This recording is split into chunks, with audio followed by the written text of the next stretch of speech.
In a little less than 10 years, Assassin's Creed has become a household name and one of the biggest franchises in video gaming history. With the upcoming release of Assassin's Creed Syndicate, I'm here to see Mr. Roth. Weapons? No thank you. I've got my own.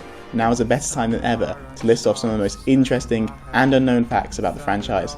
So without further ado, my name is Jamal, and here are 5 things you never knew about Assassin's Creed.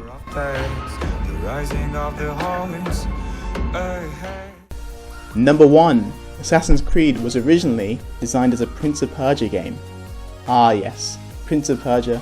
It was a staple of the PlayStation 2 era, and to many, it is the best series Ubisoft has ever created. But with that being said, there are reasons why both Assassin's Creed and Prince of Persia feature similar mechanics like parkour, sword fighting, and more, and that is because Assassin's Creed was originally meant to be a Prince of Persia game.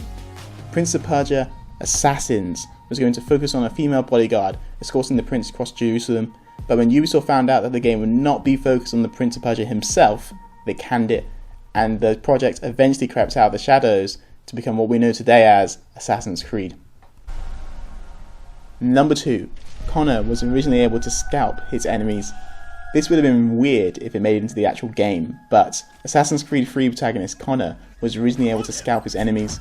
The scalping would have worked in a similar manner to skinning animals, but the mechanic was removed because 1. Mohawks rarely ever did that, and 2. It was deemed too brutal for an Assassin's Creed game.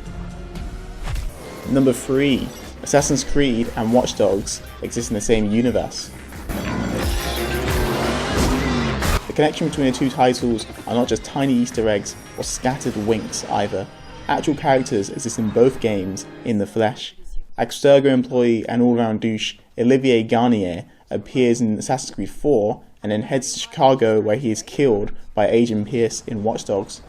Suggestions that Ubisoft is hosting a massive video game universe can also be found in the Far Cry series. I have devoted my life to God, but last night, that life... Number 4. Assassin's Creed was meant to come to the PlayStation 2, and no, this is not a last-gen port of the original Assassin's Creed either, but a game with a different protagonist to Altair. Other than that though, details are sparse on the project's timeline, storyline, basically everything else. But this would have made a ton of sense though, considering that almost everyone had a PS2, so selling the game to a massive install base would have been quite easy. We still don't know why the PS2 game was cancelled, and it's possible that we never will.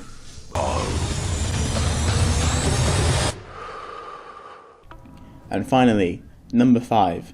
Ubisoft knew that Unity was garbage.